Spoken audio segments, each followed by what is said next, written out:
सुप्रभात बच्चों। कल यहाँ तक हुआ था कि द्वितीय पाठा प्रयागा में यहाँ तक हम लोगों ने पढ़ा था कि प्रियदर्शी अशोक सम्राट अशोका कौसाम्ब्यामेव स्वशिलालेखम अकार्यत यो अधिना कौसाम्ब्या आनी प्रयागस्य दुर्गे सुरक्षिता। प्रियदर्शी सम्राट अशोक ने कौसाम्बी में ही अपने शिलालेख का निर्माण कराया।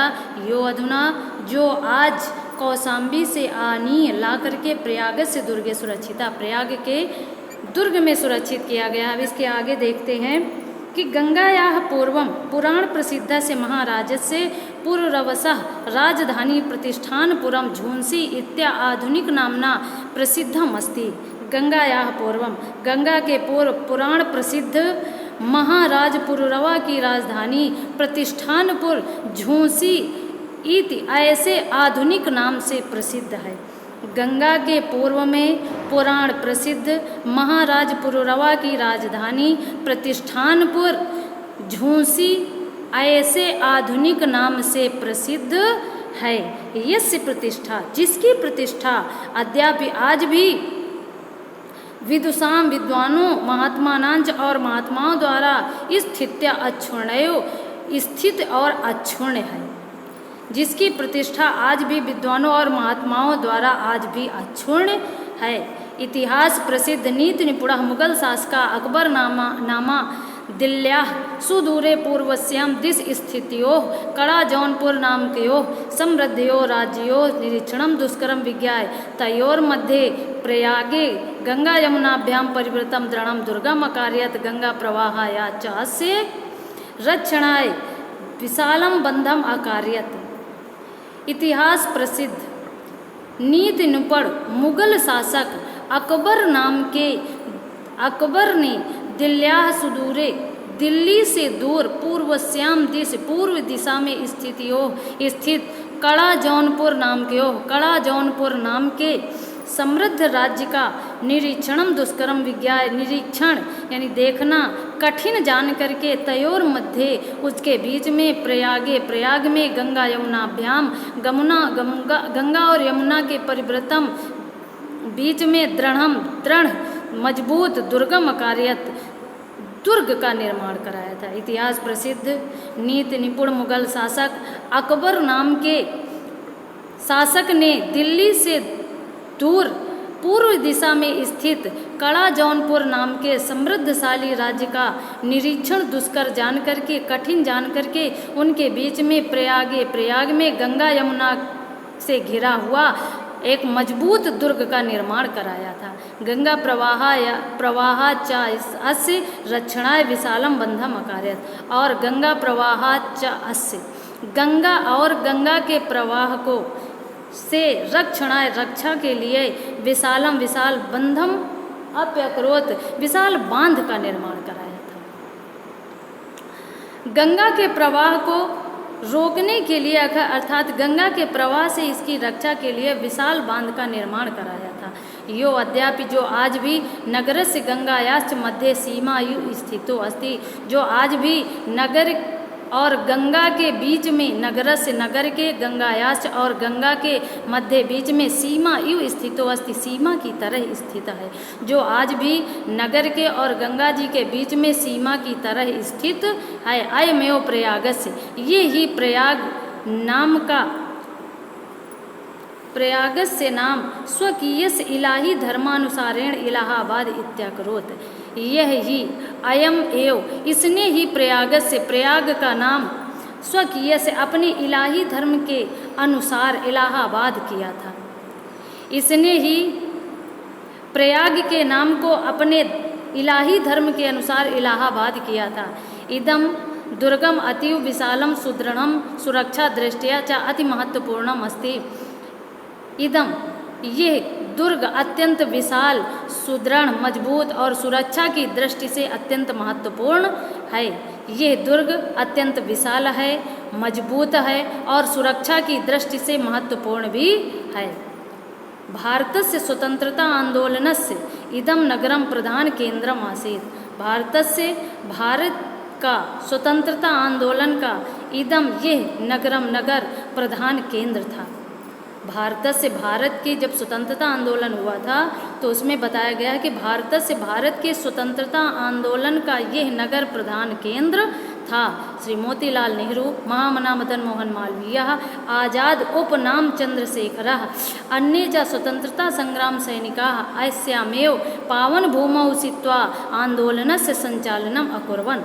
श्री मोतीलाल नेहरू, महामना मदन मोहन मालवीय, आजाद ऐसे उपनाम के चंद्रशेखर, अन्य चा और दूसरे स्वतंत्रता संग्राम सैनिक अस्यामेव इस ही पावन भूमि उसित्वा, इस ही पावन भूमि में जन्म लेकर के आंदोलन का संचालन किया था।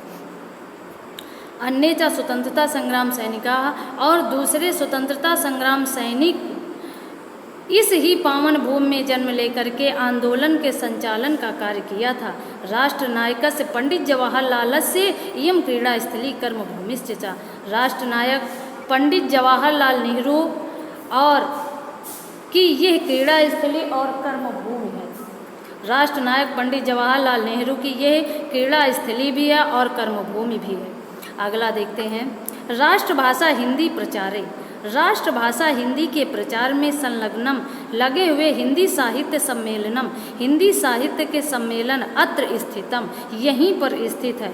राष्ट्रभाषा हिंदी के प्रचार में संलग्न हिंदी साहित्य सम्मेलन यहीं पर स्थित है।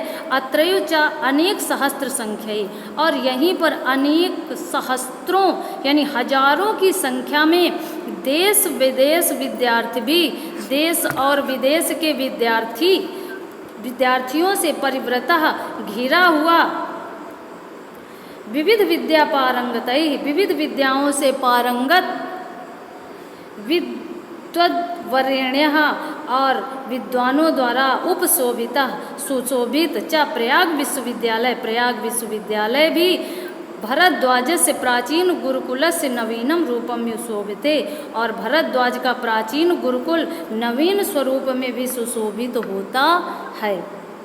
स्वतंत्रे अस्मिन् भारते प्रत्येकम नागरिकाणाम, स्वतंत्र भारत में प्रत्येक नागरिकों के न्याय प्राप्तेर अधिकार घोषणा में, न्याय प्राप्ति के लिए अधिकार की घोषणा करता हुआ उच्च न्यायालय भी अस्य नगर से, इस नगर की प्रतिष्ठां वर्धयति, प्रतिष्ठा को बढ़ाता है। स्वतंत्रे अस्मिन्, इस स्वतंत्रता संग्राम में भारत में प्रत्येक नागरिकों के न्याय प्राप्ति के अधिकार की घोषणा करता हुआ उच्च न्यायालय भी इसकी प्रतिष्ठा को बढ़ाता है। अब आगे देखते हैं,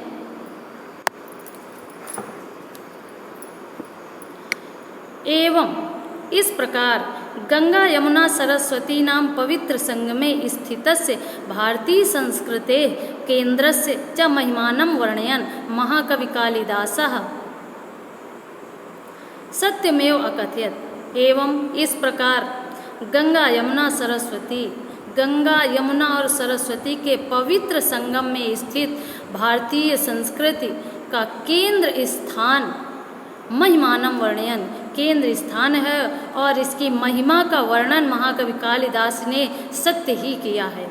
इसकी महिमा का वर्णन कालिदास ने सत्य ही किया है। इस प्रकार गंगा यमुना सरस्वती के पवित्र संगम में स्थित भारतीय संस्कृति का केंद्र स्थान है, इसकी महिमा का वर्णन कालिदास ने सत्य ही कहा है कि समुद्र पत्नयोर जल सन्निपाते पोतात्मनाम अत्र किलाभिषेका तत्वावबोधेन विनापि भूयस तनुत्यजाम नास्ति शरीर बंधा। समुद्र पत्नियों, समुद्र की पत्नियां अर्थात गंगा और यमुना के जल से सन्निपाते घिरा हुआ पूतात्मा समुद्र की पत्नियां गंगा यमुना के जल से पवित्र आत्मा वाले व्यक्ति किलाभिषेकात्मा ने स्नान करके तत्वावबोधेन बिना तत्व ज्ञान के ही, विनापि माने बिना तत्वावबोधेन, बिना तत्व ज्ञान के ही भूयस तनुत्यजाम, अपने शरीर को त्याग करके नास्ति शरीर बंधा, दोबारा शरीर के बंधन में नहीं पड़ते हैं, अर्थात मोक्ष को प्राप्त हो जाते हैं। समुद्र पत्नियोर जल सन्निपाते, समुद्र की दोनों पत्नियां अर्थात गंगा और यमुना के जल से पवित्र आत्मा वाले ये स्नान करके बिना, यहाँ पर स्नान करके बिना तत्व ज्ञान के ही तनुत्यजाम नास्ति शरीर बंधा, व्यक्ति शरीर को त्याग करके द्वारा शरीर के बंधन में नहीं पड़ता है, अर्थात मोक्ष को प्राप्त हो जाता है। आज पूरा अध्याय यहीं पर यानी पाठ प्रयागा समाप्त होता है। एक चीज़ विशेष ध्यान रखिए कि आप लोग पहले संकेत, इसके बाद शब्दार्थ, इसके बाद प्रसंग, इसके बाद अर्थ और इसके बाद व्याकरणिक टिप्पणी, ऐसा डालते हुए सब लोग अपनी अपनी कॉपी पर नोट करें।